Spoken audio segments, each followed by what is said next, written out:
Alright, I know I've said this quite a bit, but this video is going to be different. But this time I'm serious because now I gotta be creative. Originally this video was just going to be me making up ideas for what items could be buffed to be better. But here's the thing, I played with these items and they're actually not terrible. Originally I thought that these items were just, like, a good option to scrap if I got the chance.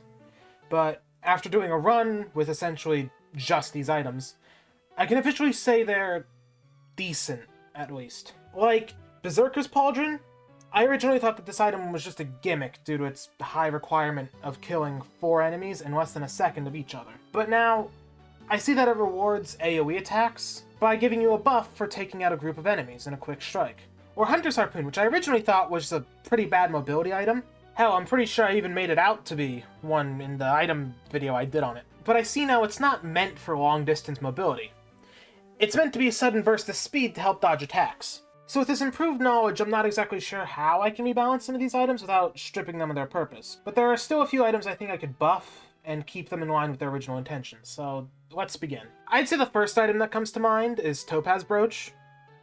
Now, one thing to keep in mind is that a lot of these items require high stacks of them to be useful. So for example, I'd say you need like 5 Topaz Brooches for this thing to even be usable, because 15 temporary barrier on kill sucks. Now, what would I add to Topaz Brooch to make it better? Well, I'd say that the 15 health barrier on kill stays as it is, but we add an either-or option to it, where it can also choose to add a small percentage of barrier instead. Now, I'm not sure on the percentage, I'd say 5%, but after a quick peek at the wiki, it says that the barrier drain is at 3.33% health per second. So that might not be that much, but then again, neither is 15 HP, so I'd say it adds up. So Topaz Brooch's new stats are on kill, gain either 15 or 5% of max health as barrier on kill. Now, not to make this overpowered, the percentage doesn't increase with stack size, meaning that you still need high stacks to get a consistent amount of barrier. Also, one more thing I forgot to mention is that it picks the higher option, meaning low stacks won't do anything on characters with high HP, which is kinda OP. I'd say if it ends up that way, then the percentage should be lowered. Okay, now, before I move on to the next item, I need you to keep in mind I have no idea how to code, so I can't test these. So for all I know, these are insanely overpowered. Alright, now for the next item, which is Sticky Bomb. All I think it needs is an increase in sets of 10% instead of 5. Now, I normally don't take Sticky Bomb because I gave it to my friend Rosa when we play, so I don't have much experience with it outside of when she crashes the game because she picked up so many. So maybe boosting its percentage isn't a good idea? One other thing I think it needs is a more visible effect. Either I'm blind or it's hard to notice, or my settings are too low to see it. It might have been too far away. Let's move that closer. Now, there are more bad white items that I could talk about, but honestly, they're fine where they are. Hell, I don't even think Sticky Bomb is bad. I just don't have much experience with it and tend to not notice it when I do pick it up. I'd say more white items need buffs, but for the sake of the game balance, I won't go in depth. I'd just say that they could make Focus Crystal affect teammates, so melee characters can act as a form of support for their ranged teammates. Alright, now with white items out of the way, let's move on to green.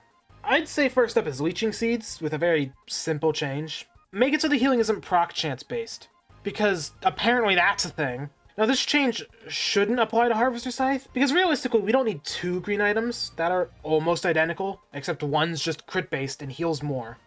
Because after stage 1, Leeching Seed feels useless. You're not attacking fast enough for it to matter, and if you've got maxed out crit, you've essentially got 8 Leeching Seeds for the price of 1 green. So I'd say Leeching Seeds can have this tiny buff, as a treat. Up next is Hunter's Harpoon. Now, I know I already covered this in the video on this item, so I'll just cover it here real fast. So just make it add +1 bonus seconds of speed instead of 0.5.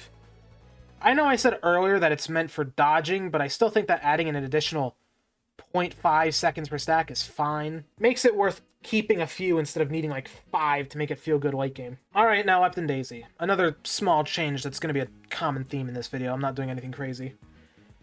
All I think this thing needs is its effect to be map-wide instead of only in the teleporter range. Now that sounds redundant, but the amount of times I've slipped outside the teleporter in multiplayer because I was on low health just to miss the healing aura because the other players were still charging it is more than 0, and it upsets me.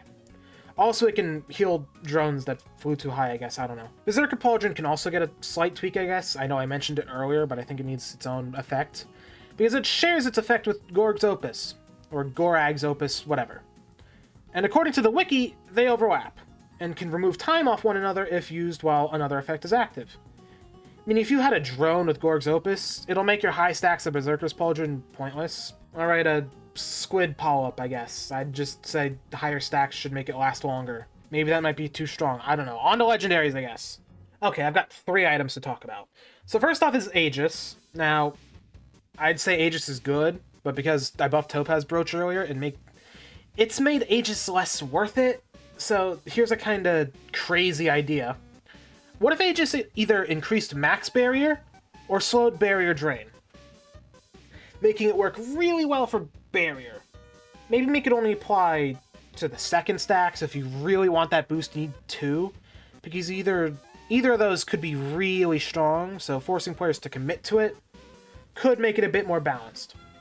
Although I suppose the Bazaar kinda ruins that requirement, but then again that requires 10 green items that you're willing to give up for barrier on heal, so I could be wrong. Up next is Ben's Raincoat. Now, I know it was apparently strong when it was first added, at least according to my friends that played when the DLC first came out. I didn't even start playing until like a few months later, so I don't know. I don't have much memory of its supposedly insane power, so I can't take bits from how it was before and add it to these stats, so keep that in mind. It's still gonna kind of suck in my version. But I'd say it needs a simple, let's say, 2-second cooldown after getting a debuff before you can get another.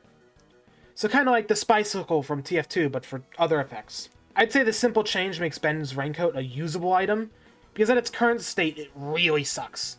Like, honestly, this item could be a bad green item. And like, yeah, you need bad items so the game's balanced, but I mean, come on, it's a legendary item.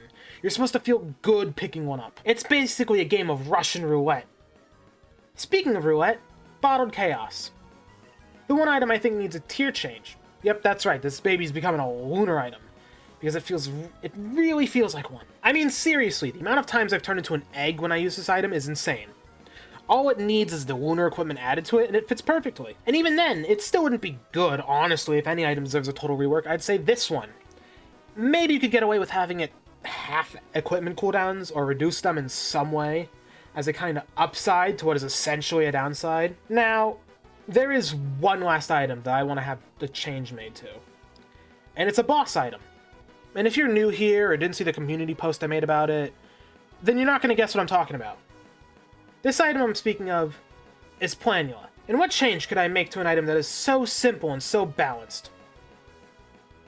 I want it to be made into a healing item. Like, seriously, it's considered a damage item. Where's the damage aspect of this glorified medkit? I mean, come on.